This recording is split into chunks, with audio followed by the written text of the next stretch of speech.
गौरव भाटिया जी, आपके साथ शुरुआत करना चाह रही हूं, लेकिन इससे पहले कि हम सवालों की शुरुआत करें, आइए आपको दिखाते हैं अगर विपक्ष ऐसा महाभियोग लाता है तो उसकी पूरी प्रक्रिया क्या होती है और कैसे ये मुमकिन है। पहला चरण महाभियोग प्रस्ताव आता है, लोकसभा राज्यसभा में प्रस्ताव रखना होता है।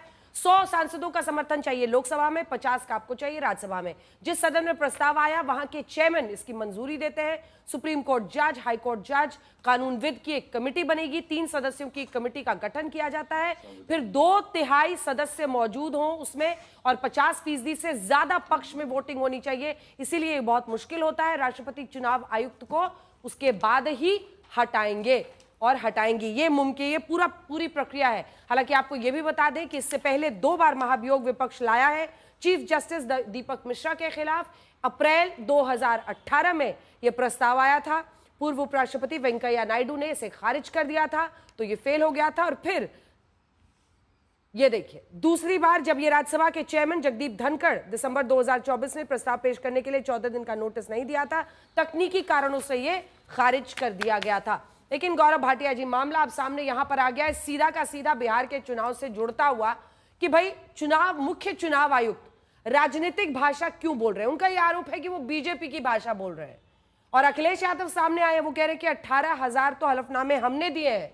उस पर मुख्य चुनाव आयुक्त और चुनाव आयोग ने क्या किया?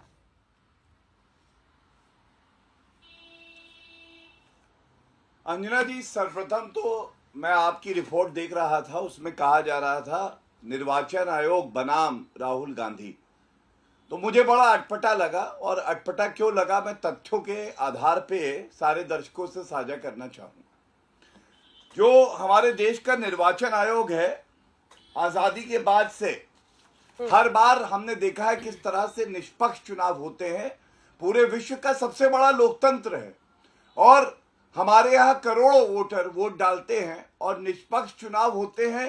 ये प्रमाण मैं नहीं देता हूं, एक लाइन पढ़ता हूं सर्वोच्च न्यायालय के आदेश से, जिसमें सर्वोच्च न्यायालय ने कहा है, the republic has prided itself in conducting free and fair elections for the past 70 years. The credit can largely be attributed to the Election Commission of India. निष्पक्ष चुनाव, साफ सुथरे चुनाव और श्रेय निर्वाचन आयोग को जाता है। ये 2024 अप्रैल की बात है। दूसरी तरफ राहुल गांधी बेल पे बाहर है, भ्रष्टाचार का आरोप है। अभी कुछ सप्ताह पहले सर्वोच्च न्यायालय ने कहा था, जो चीनी सेना के लिए, इन्होंने कहा कि चीनी सेना भारतीय सेना को पीट रही है, ऐसा कोई भारतीय नहीं कह सकता है। दोष सिद्ध हो चुका है, कन्विक्शन स्टे हुआ है। झूठ बोलने के लिए सर्वोच्च न्यायालय में माफी मांगी।